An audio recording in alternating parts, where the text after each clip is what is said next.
بسم اللہ الرحمن الرحیم۔ شروع اللہ تعالیٰ کی ذات کے بابرکت نام سے جو تمام کائنات کا خالق و مالک ہے، اور ان گنت لا تعداد درود و سلام نبی آخر زمان صلی اللہ علیہ وآلہ وسلم کی ذات اقدس پر جو کہ وجہ تخلیق کائنات ہیں۔ کل ہم نے پارہ نمبر 2 اور ان کی آیات جو ہیں وہ 147 سے لے کر 152 تک آیات کا ترجمہ کیا ہے۔ اس کا اوور ویو ہم ابھی دیکھ لیتے ہیں کہ اس میں مختصر سا کہ اللہ تعالیٰ کی ذات کیا فرما رہی ہے۔ اس میں وہی پچھلے رکوع والا تسلسل جاری ہے کہ اللہ تعالیٰ کی ذات جو ہے کہ وہ فرما رہا ہے کہ آپ دنیا کے کسی بھی کونے میں ہوں تو آپ نے جب اللہ تعالیٰ کی ذات کی عبادت کرنی ہے، اس کا رکوع کرنا ہے، اس کو سجدہ کرنا ہے، اس کو یاد کرنا ہے، تو آپ نے ہمیشہ اپنے جو چہرہ ہے اس کو مکہ مکرمہ یعنی مسجد حرام کی طرف یعنی خانہ کعبہ کی طرف کر لینا ہے۔ پھر اس کے بعد اللہ تعالیٰ فرماتا ہے کہ آپ نیکیوں میں سبقت لے جایا کرو، ٹھیک ہے۔ کوئی بھی نیکی کا کام ہے، اس میں آپ کا کام ایک بڑھ چڑھ کے حصہ ڈالیں، ٹھیک ہے۔ اچھا، پھر اس کے بعد اللہ کہتے ہیں کہ جہاں کہیں پہ بھی تم ہوں گے تو اللہ تعالیٰ کی ذات تم کو لے آئے گا، کس چیز کی طرف؟ مکہ مکرمہ کی طرف لے کے آئے گا، ٹھیک ہے۔ بے شک اللہ تعالیٰ کی ذات ہر چیز کے اوپر قادر ہے، قدرت رکھنے والا۔ اچھا، پھر مزید آگے اللہ تعالیٰ کی ذات جو ہے آپ لوگوں کو تاکید فرما رہے ہیں، اور جہاں سے آپ نکلیں تو پھیر لیں اپنے چہرے کو کس کی طرف؟ مسجد حرام کی طرف یعنی خانہ کعبہ کی طرف۔ اور بلا شبہ اللہ تعالیٰ کی ذات جو ہے وہ حق ہے، اور حق کی طرف ہی یہ بات آپ تک پہنچائی گئی ہے، اور اللہ تعالیٰ کی ذات جو ہے وہ غافل نہیں ہے ہر اس چیز سے جو ہم کام کرتے ہیں۔ اور پھر مزید یہ مطلب فرمایا جا رہا ہے، اس کو مطلب جو ہے کہ تاکید کے ساتھ، اور جہاں سے آپ نکلیں تو پھیر لیں اپنا چہرہ جانب مسجد حرام، یعنی بار بار تاکید ہے۔ مطلب پہلے تو مکہ مکرمہ کے لوگ، پھر اس کے بعد اس سے تھوڑے دور کے شہر کے لوگ، پھر اس کے بعد پوری دنیا کے مسلمان جو ہیں ان کو یہ تاکید کی جا رہی کہ آپ جہاں کہیں سے بھی نکلیں، جس جگہ پہ بھی ہوں، کہیں پہ بھی ہوں، تو آپ نے جب عبادت کرنی ہے تو اللہ تعالیٰ کی ذات کو سجدہ ریزی کرنی ہے، اس کی بارگاہ میں رکوع کرنا ہے، سجود کرنا ہے، تو آپ کو قبلہ رخ کھڑا ہونا پڑے گا، مسجد حرام کی طرف آپ کا رخ ہونا چاہیے۔ پھر مزید آگے یہی اسی چیز کے اوپر زور ہے، اور جہاں کہیں پہ بھی تم مسلمان ہو تو پھیر لو اپنے چہرے اس کی جانب، تاکہ نہ رہے لوگوں کے لیے تمہارے خلاف کوئی حجت، ٹھیک ہے، سوائے ان لوگوں کے جنہوں نے ظلم کیا، اور ان میں سے چنانچہ نہ تم ڈرو ان سے، یعنی اللہ تعالیٰ فرماتی ہے کہ میرے کے علاوہ کسی اور سے ڈرنے کی ضرورت ہے نہیں ہے، اور ہونا بھی یہی چاہیے۔ اور پھر آگے مزید یہ کہا کہ اگر آپ مجھ سے ڈرتے ہو، یعنی اس کے لیے انعام اللہ تعالیٰ کی ذات نے رکھا ہے کہ تاکہ میں پوری کر دوں اپنی تمام نعمتیں تم پر، اور شاید کہ تم ہدایت پا جاؤ، ٹھیک ہے، یعنی یہ مقام ہے۔ اس لیے کہتے ہیں بزرگان دین بھی اور علماء کرام بھی کہ جو مطلب استغفر اللہ ہے، ربی من کل ذنب، یا سمپل استغفار کا جو ورد ہے وہ کرتے رہنا چاہیے، اور اللہ تعالیٰ کی ذات سے ڈرتے رہنا چاہیے۔ پھر اللہ فرماتی ہے کہ میں نے رسول بھیجا تم میں سے، اور وہ تمہاری ہی جنس کا تھا، پھر وہ تلاوت کرتے ہیں، یعنی مطلب جیسے ہم اپنے نبی پاک صلی اللہ علیہ وسلم کی ذات اقدس کی بات کریں تو انہوں نے تلاوت فرمائی، پھر انہوں نے ہمیں آیات بتائیں، پھر انہوں نے ہمیں پاک کیا۔ کس سے پاک کیا؟ جہالت سے پاک کیا، گناہوں سے پاک کیا، پھر ہمیں سکھلایا، ٹھیک ہے، کتاب اور حکمت کا کہ کیسے آپ نے مطلب جو ہے کہ اس دنیا کے اندر رہنا ہے، کیسے اللہ کے دین کو نافذ کرنا ہے۔ اور پھر ذاتی اللہ تعالیٰ ذات یہ فرماتی ہے کہ جو باتیں مطلب تمہیں سکھلائی جاتی ہیں تو یہ وہ چیزیں ہیں جو تم میں سے لوگ پہلے نہیں جانتے تھے، ٹھیک ہے، لہذا تم یاد رکھو مجھے، فاذکرونی اذکرکم واشکروا لی ولا تکفرون، تم مجھے یاد کرو میں تجھے یاد کروں گا، ٹھیک ہے۔ آپ یہ گردن سے اوپر سے یاد کریں گے، ٹرکھائیں گے رب کو تو رب بھی ٹرکھانے والا ہے، لیکن آپ دل سے یاد کریں گے تو اللہ تعالیٰ کی ذات دل کی گہرائیوں سے یاد کرے گا۔ آپ محفل میں یاد کریں گے تو اللہ ذات اپنے جو ملائکہ ہیں ان کی محفل میں آپ کو یاد کیا کرے گا، ٹھیک ہے۔ یہ مطلب اس میں یہ کہہ سکتے ہیں کہ ٹٹ فار ٹیٹ۔ تو اللہ فرماتے کہ آپ شکر کرو گے تو میں مطلب جا کے خوش ہوں گا، اور میری ناشکری نہیں کرنی ہے آپ لوگوں نے، کیا نہیں کرنے؟ ناشکری نہیں کرنی ہے۔ تو یہ مختصر سی آیات تھی جو کل ہم نے پڑھی تھی. آج ہم مطلب جو ہے کہ رکوع نمبر 2 سے شروع کریں گے، یعنی آیت نمبر 152 سے شروع کریں گے اور دیکھتے ہیں کہاں تک جاتے ہیں. ٹھیک ہے. یا ایھا الذین آمنوا استعینوا بالصبر والصلاۃ. یا ایھا الذین، اے وہ لوگو جو آمنو ایمان لائے ہو، استعینوا تم مدد طلب کرو. کیا کرو؟ مدد طلب کرو. بالصبر، صبر کے ساتھ، والصلاۃ، اور نماز کے ساتھ. اس کا مطلب جو ہے کہ جو لوگ اللہ تعالیٰ کی ذات کو مان لیتے ہیں، اس کے اوپر ایمان لے آتے ہیں، اس کے حبیب کو آخری نبی مان لیتے ہیں، قرآن پاک کو آخری کتاب مان لیتے ہیں، تو ان کے لیے یہ فرض ہے کہ وہ ایمان لانے کے ساتھ ساتھ اللہ تعالیٰ کی ذات سے کسی بھی مشکل وقت کے اندر مدد طلب کریں. کس کے ساتھ؟ صبر کے ساتھ اور نماز کے ساتھ. جتنی بھی بڑی مشکل ہو، اللہ تعالیٰ فرماتی ہے کہ آپ مجھ سے مدد طلب کریں اور ساتھ میں صبر کریں، پھر نماز ادا کریں، تو میں انشاءاللہ آپ کی ضرور مدد کروں گا. ان اللہ مع الصابرین. ان اللہ، بے شک اللہ، مع ساتھ ہے، الصابرین، صبر کرنے والوں کے ساتھ.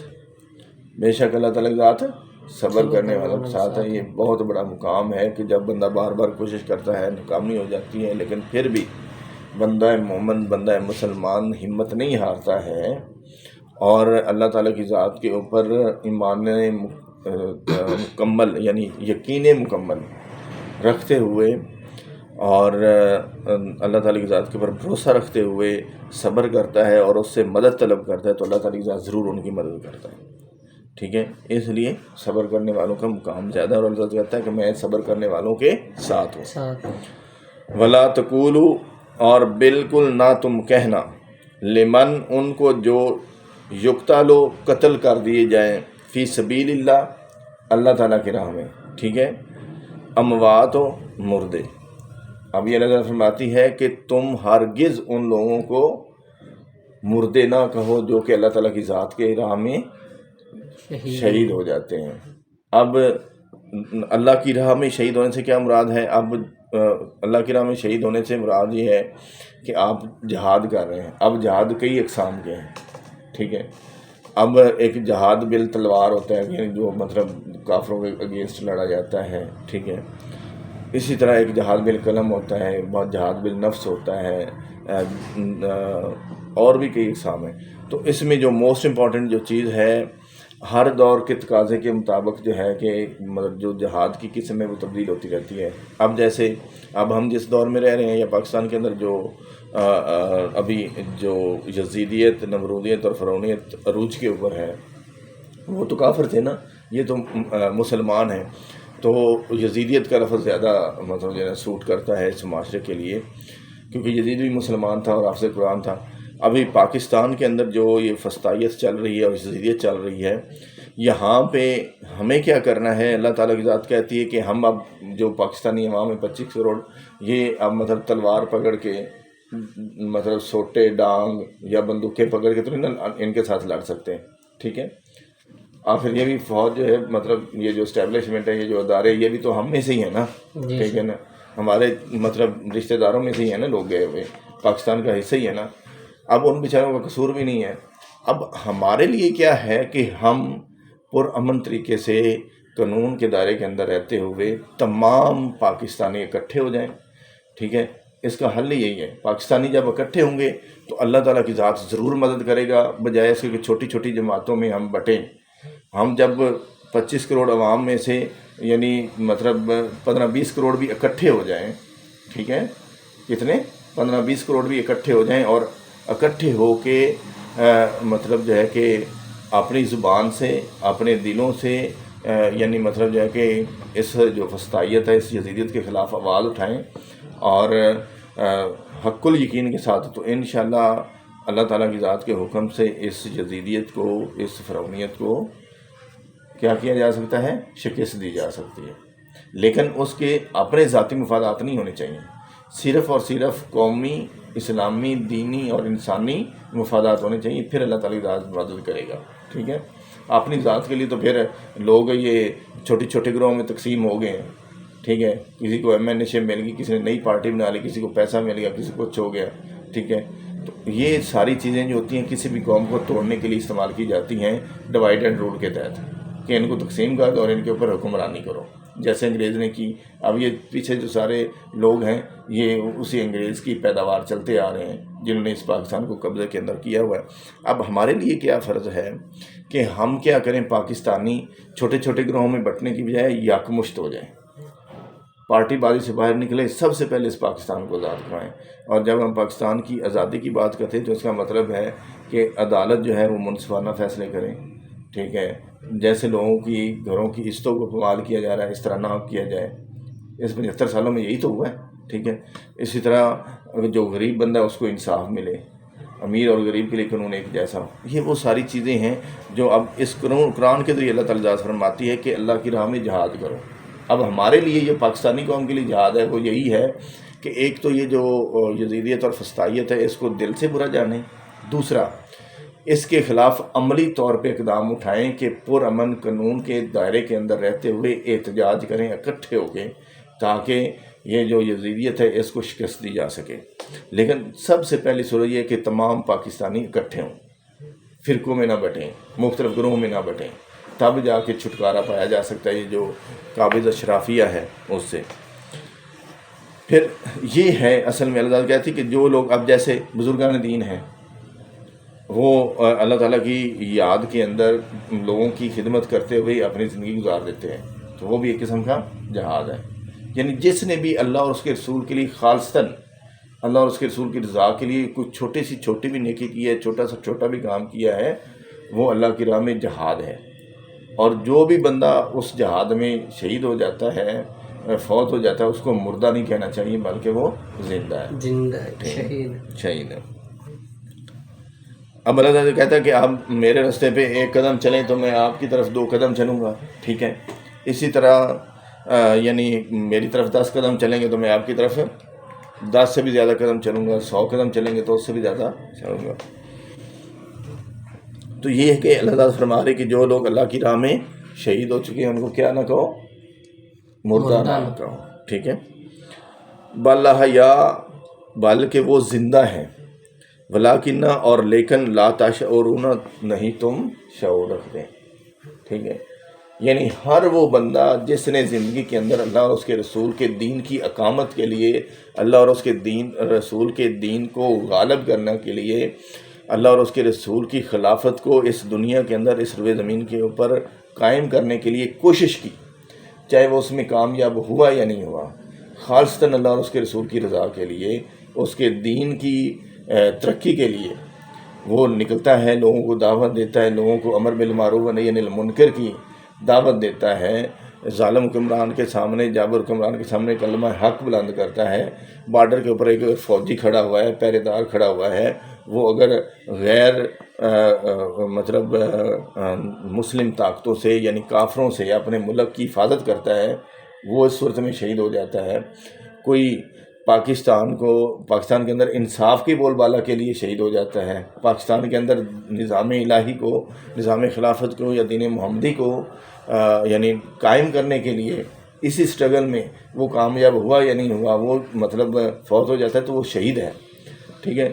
اور وہ شہید ہے تو پھر اس کا مطلب ہے کہ اس اللہ تعالیٰ فرماتی کہ اس کو مردہ نہ کہو، وہ زندہ ہیں لیکن تم شعور نہیں رکھتے۔ وَلَنَبْلُوَنَّكُمْ اور البتہ ہم ضرور آزمائیں گے تمہیں، ٹھیک ہے۔ ساتھ یہ بھی اللہ تعالیٰ فرما رہی ہے البتہ ہم تمہیں ضرور آزمائیں گے، بے شیئن کسی چیز کے ساتھ، من الخوف ایک خوف سے، والجوع اور بھوک سے، ونقص اور کمی سے، من الاموال مالوں میں سے، والانفس اور جانوں میں سے، والثمرات اور پھلوں میں سے۔ اب اللہ تعالیٰ نے آگے یہ بھی کنڈیشن رکھ دی ہے کہ اگر آپ اللہ کی راہ میں جہاد کرتے ہیں اور آپ کی مطلب موت واقع ہو جاتی تو آپ شہید ہو، اور اللہ فرما رہی کہ شہید کو مردہ مت کہو، وہ زندہ ہیں لیکن تم شعور نہیں رکھتے۔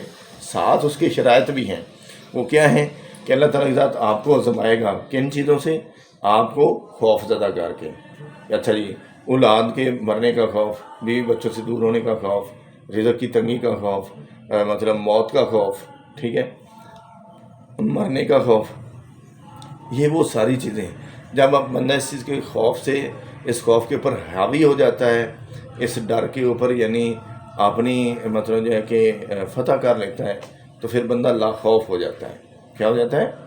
لا خوف ہو جاتا ہے. ان تمام چیزوں سے لا خوف ہو جاتا ہے. جب بندہ ان تمام چیزوں سے لا خوف ہو جاتا ہے تو پھر اللہ تعالیٰ ذات فرماتا ہے کہ الا ان اولیاء اللہ لا خوف علیہم ولا هم یحزنون، کہ بے شک اللہ تعالیٰ کی ذات کے جو دوست ہیں ان کو نہ کسی قسم کا کوئی خوف ہے، نہ کوئی ڈر ہے، اور نہ کوئی غم ہے، کیونکہ ان کا مرنا جینا ہوتا ہی اللہ اس کے رسول کی ذات کے لیے ہے. تو اسی لیے اللہ تعالیٰ کہتا ہے کہ میں تم لوگوں کو البتہ ضرور آزماؤں گا، تمہیں خوف زدہ کر کے، کسی بھی چیز کا خوف کر کے. ٹھیک ہے. پھر اس کے بعد اور کس چیز سے؟ من والجوع ہے، یعنی بھوک پیاس سے، اس کے ڈر سے. ونقصن، اور کمی کرنے سے. من اموال ہے، یعنی آپ کے مال میں، آپ کے رزق میں کمی کر کے. ٹھیک ہے. آپ کے یعنی جو ساتھ رہنے والے لوگ ہیں وہ اگر 110 ہے تو اس میں سے 2 رہ جائیں گے، کروڑوں میں ہے تو لاکھوں میں آ جائیں گے، لاکھوں میں ہے تو ہزاروں میں آ جائیں گے، ہزاروں میں ہے تو سینکڑوں میں آ جائیں گے، سینکڑوں میں ہے تو مطلب تعداد میں آ جائیں گے، کم میں آ جائیں گے. تو یہ اللہ تعالیٰ کی طرف ایک آزمائش ہے. لیکن اللہ کہتے ہیں کہ اگر آپ اس کے اوپر ثابت قدم رہتے ہو تو پھر کامیابی آپ کی ہی ہے.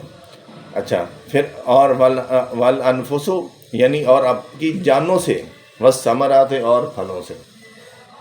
یعنی ان چیزوں سے اللہ تعالیٰ ذات آپ کو آزمائش سے گزارے گا. جو اس کے باوجود بھی اس کے اوپر قائم رہتے ہیں، صبر کرتے ہیں، پھر کامیابی ان کے لیے ہے. ان کو پھر اللہ تعالیٰ کی ذات کی مدد جو ہے نا ان کے ساتھ شامل ہو جاتی ہے. پھر ان کو کوئی بھی دنیا کی طاقت جو ہے وہ ہرا نہیں سکتی ہے. اس لیے جیسے ابھی یعنی عمران خان کے اوپر مشکل وقت ہے کہ پورے مافیا سسٹم کے خلاف وہ کھڑا ہوا ہے. ٹھیک ہے. کرپٹ سسٹم کے خلاف کھڑا ہوا ہے. تمام یعنی چور اچکے اور گنڈے ایک سائڈ پہ کھڑے ہو گئے. اگر وہ اس چیز کے اوپر ثابت قدم رہا، اور اگر اس کی نیت یہ ہے کہ وہ خاص اللہ اور اس کے رسول کی رضا کے لیے کر رہا ہے، پاکستانی عوام کے لیے کر رہا ہے، پاکستان کے اندر قانون کی بالادستی کے لیے کر رہا ہے، پاکستان کے اندر اسلامی نظام یا مدینہ ریاست کی بات کر رہا ہے، تو پھر اللہ تعالیٰ کی ذات انشاءاللہ ضرور اس کی مدد کرے گا. ٹھیک ہے. تو ہر وہ بندہ جس نے کوشش کی، اسٹرگل کی، اللہ تعالیٰ کا تو اس کی مدد ضرور کرتا ہے. لیکن اس کے اندر جو نیت ہے وہ یہ ہونی چاہیے کہ اللہ اور اس کے رسول کی رضا ہو، اس کی مخلوق سے محبت ہو، اس کی مخلوق کی خدمت کا ہو، یا پھر اپنے اس وطن کے نظام کو بہتر کرنے کے لیے یا انصاف کے بول بالا کے لیے وہ کوشش کرے تو اللہ تعالیٰ ضرور کامیابی دیتا ہے. تو یہ ایک مشکل وقت ہے. تو اس میں بھی قوم کو عمران خان کا ساتھ دینا چاہیے، تاکہ یعنی پاکستان کے اندر جو قانون کی بالادستی ہے، جو پاکستان کا آئین ہے، اس کو جو توڑنے والے ہیں ان کو سخت سے سخت سزا دی جا سکے. وبشر الصابرین، اور خوشخبری دے دیجئے صبر کرنے والوں کو. یعنی جو ان تمام چیزوں میں سے گزر آتا ہے اور پھر بھی صبر کرتا ہے، اس کے اوپر قائم رہتا ہے، تو اللہ تعالیٰ ذات فرماتی کہ ان کو خوشخبری کیا کر دیں؟ خوشخبری کر دیں. اللہ زینہ اذا، وہ لوگ کہ جب اصابت تو ہم پہنچتی ہے انہیں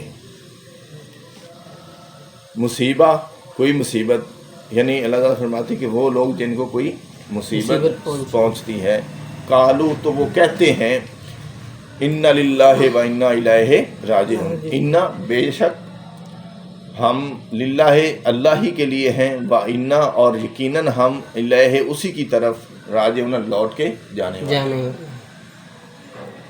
یعنی اللہ تعالیٰ دیکھو نا کتنا بڑا پیارا اس پاکستانی قوم کے لیے ایک میسج ہے، پیغام ہے کہ ابھی ایک قسم کی مصیبت ہی ہے نا پاکستان کے اندر، جو یزیدیت ہے، جو مطلب جو ہے کہ غنڈہ گردی ہو رہی ہے، ظلم ہو رہا ہے یہ 75 سالوں کے اندر اس قوم کے ساتھ آزادی کے نام کے اوپر. تو اللہ تعالیٰ کہتی ہے کہ اس کے باوجود اگر آپ ان تمام چیزوں میں کامیاب ہو جاتے ہیں، صبر کرتے ہیں، اور پھر وہ لوگ جب ان کو مصیبت کوئی پہنچتی ہے، کیا پہنچتی ہے؟ مصیبت تو وہ یہ کہتے ہیں کہ یہ اللہ تعالیٰ کی ذات کی طرف ہی سے ہی ہے، اور ہم نے اللہ تعالیٰ کی ذات کی طرف ہی لوٹ کے جانا ہے، اور اسی سے ہی مدد طلب کرنی ہے. کسی اور جو ہے کہ یعنی کافر کے سامنے نہیں جھکنا ہے، ظالم کے سامنے نہیں جھکنا ہے، جابر و حکمران کے سامنے نہیں جھکنا ہے. اگر ہم نے جھکنا ہے تو کس کے سامنے جھکنا ہے؟ اللہ تعالیٰ کے حضور میں جھکنا ہے، اور اسی سے ہی طلب کرنی ہے. تو اللہ تعالیٰ کی ذات ضرور مدد کرتا ہے. اولئک، یہ لوگ، علیہم، ان کے لیے ہے، صلوات و بخشش، من ربہم، ان کے رب کی طرف سے، ورحمت، اور رحمت. یعنی یہ لوگ ان کے لیے ہیں بخشش بھی ہے. کیا ہے؟ بخشش بھی ہے، کامیابی بھی ہے، نعمتیں بھی ہیں ان کے رب کی طرف سے اور رحمت بھی ہے. یعنی بخشش بھی ہے، ساتھ میں رحمت بھی ہے ان کے رب کی طرف سے. اس سے ہمیں یہ ایک سبق یہ بھی ملتا ہے ان آیات سے کہ آپ کی گھریلو زندگی کے اندر، معاشرتی زندگی کے اندر جہاں پہ آپ رہ رہے ہوتے ہیں، کسی بھی معاملے میں آپ کو کوئی مسئلہ درپیش آ جاتا ہے، اور اگر آپ اللہ اور اس کے رسول کی رضا کی خاطر، اس کے دین کی اقامت کی خاطر، اس کے دین کو غالب کرنے کی خاطر آپ جو مصیبتیں، پریشانیاں، افلاس برداشت کرتے ہیں، سٹرگل کرتے ہیں، کوشش کرتے ہیں، جدوجہد کرتے ہیں، جہاد کرتے ہیں، تو یعنی لوگوں کی ذہن سازی کرتے ہیں، اور آپ کو تمام مشکلات کا سامنا کرنا پڑتا ہے، اور آپ اس کے اوپر صبر کرتے ہیں، اور اللہ تعالیٰ ذات آپ کو آزماتا ہے، تو پھر اللہ تعالیٰ ذات آپ کو جو کوئی بھی مصیبت پہنچتی ہے اس کے بدلے میں یہی کہتا ہے کہ آپ نے مطلب گھبرانا نہیں ہے، پریشان نہیں ہونا ہے، میں آپ کو ضرور بخشش بھی کروں گا آپ کی، اور آپ کو یعنی اس کا پھل بھی دوں گا، اجر بھی دوں گا، اور آپ کے اوپر رحمت بھی کروں گا. ٹھیک ہے. اور پھر مزید آگے اللہ تعالیٰ یہ فرما رہی ہے کہ وَأُولَئِكَ هُمُ الْمُهْتَدُونَ. وَأُولَئِكَ هُمْ، اور یہی وہ لوگ ہیں المعتدون، یعنی ہدایت پانے والے. یعنی جو لوگ مشکلات، پریشانیاں، افلاس، غربت، یعنی ظلم و جبر سہنے کے باوجود بھی اللہ اور اس کے رسول کے دین کے اوپر کھڑے رہتے ہیں، اس کو غالب کرنے کے لیے، اس کی اقامت کے لیے، اس کے دین کو اس ضروع زمین کے اوپر مطلب جو ہے کہ نافذ کرنے کے لیے. تو اللہ تعالیٰ ذات یہ کہتا ہے کہ یہی وہ لوگ ہیں جو ہدایت پانے والے ہیں، اور ان کے لیے اللہ تعالیٰ ذات نے رحمت کی بھی وعید سنائی ہے، بخشش کی بھی وعید سنائی ہے. یعنی کامیابی بھی ان کو ملے گی، اور بخشش بھی ملے گی، اور رحمت بھی ملے گی. ٹھیک ہے. یہ ہے مقام، اور ان کو اللہ تعالیٰ ذات نے کہا ہے کہ یہ لوگ ہدایت پانے والے ہیں. اچھا جی. ان الصفا والمروہ، ان بے شک صفا اور مروہ من شعائر اللہ، اللہ کی عظمت کی نشانیوں میں سے ہے. من شعائر اللہ، اللہ کی نشانیوں میں سے. یعنی جیسے صفا اور مروہ جو ہے وہاں پہ لوگ مطلب جو ہے کہ حج کے دوران، عمرے کے دوران جاتے ہیں. ٹھیک ہے. تو وہاں پہ جو بھی وہ اعمال کرتے ہیں، جو بھی اللہ تعالیٰ کی ذات کے احکامات کے مطابق عمل کرتے ہیں، تو اللہ تعالیٰ فرماتی کہ یہ اللہ تعالیٰ کی ذات کی مطلب جو عظمت ہے، بزرگی ہے، اس کی جو شان ہے، اس میں سے ایک نشانیاں ہیں یہ. فمن، چنانچہ جو شخص حج البیت، حج کرے بیت اللہ کا، او یا آتامارا، عمرہ کرے، فلا جناح، تو نہیں ہے کوئی گناہ. ٹھیک ہے. فلا جناح، تو نہیں ہے کوئی گناہ، علیہ، اس پر، ان یتوفا، یہ کہ وہ طواف کرے، بے ہما، ان دونوں کا. اب اللہ تعالیٰ فرماتی ہے کہ چنانچہ کوئی بھی جو شخص ہے وہ اللہ تعالیٰ کی ذات کے گھر کا حج کرتا ہے، یا عمرہ کرتا ہے، یا اس کی زیارت کرتا ہے، تو اس کے اوپر کسی قسم کا کوئی بھی گناہ نہیں ہے، اور وہ ان دونوں کا یعنی صفا اور مروہ کے اندر کیا کرے؟ طواف بھی کرتا ہے. یعنی کسی قسم کا کوئی گناہ نہیں ہوگا. وہ وہاں پہ یعنی جب یہ طواف کرتا ہے، عمرہ کرتا ہے، حج کرتا ہے، یا اللہ کے گھر کی زیارت کرتا ہے، تو اس کے اوپر کسی قسم کا کوئی بھی گناہ نہیں ہے. ومن، اور جو شخص یتوا، خوشی سے کرے، خیرن، کوئی نیکی، فإن اللہ، بے شک تو اللہ تعالیٰ کی ذات پر ہے، شاکرن، بڑا قدردان، علیمن، خوب جاننے والا. یعنی ومن تتوا خیرن فإن اللہ شاکرن علیم، بے شک اللہ تعالیٰ کی ذات کی راہ میں جو خوشی سے کوئی بھی نیکی کرتا ہے، کوئی بھی بھلائی کرتا ہے، کسی کے ساتھ نیک سلوک کرتا ہے، تو اللہ تعالیٰ کی ذات فرماتا ہے کہ میں اس کی قدر کرنے والا ہوں، اور اس کو خوب جاننے والا ہوں. جو صرف اس غرض سے نیکی کرے کہ یہ میرے اللہ کی مخلوق ہے، میرے اللہ کا بندہ ہے، میرے نبی کی امت ہے، تو میں نے انسانیت کی خاطر، اپنے نبی صلی اللہ علیہ وسلم کی خاطر، اپنے رب کی خاطر اس کے ساتھ بھلائی کرنی ہے، خیر کرنی ہے، اس کے ساتھ اچھا سلوک کرنا ہے، کوئی نیکی کا کام کرنا ہے، یا کوئی بھلائی کرنی ہے، تو اللہ تعالیٰ فرماتی ہے کہ میں اس کی قدر کرنے والا ہوں. یعنی میں بڑا قدردان ہوں اس کا، اور اس کو خوب جاننے والا ہوں. اب یہ جتنا بھی ہم نے آج کا پڑھا ہے تو اس میں ہمیں ایک ہی جو ہے نا مطلب سبق مل رہا ہے کہ اللہ تعالیٰ کی ذات جو ہے وہ آپ کو کامیابی ضرور دیتی ہے۔ ابھی یہ پاکستانی قوم سے میری یہ گزارش ہے جو 25 کروڑ عوام ہے کہ اس مشکل وقت میں آپ نے ثابت قدم رہنا ہے، اور یہ جو ظلم اور جبر کی اس وقت جو رات ہے، اندھیرا ہے، یہ انشاءاللہ جلد چھٹ جائے گا۔ لیکن آپ نے یہ خیال کرنا ہے کہ ابھی آپ نے مطلب مختلف گروہوں میں تقسیم ہونے کے بجائے اکٹھے ہونا ہے، اکٹھے ہو کے اس ظلم اور جبر کا مقابلہ کرنا ہے۔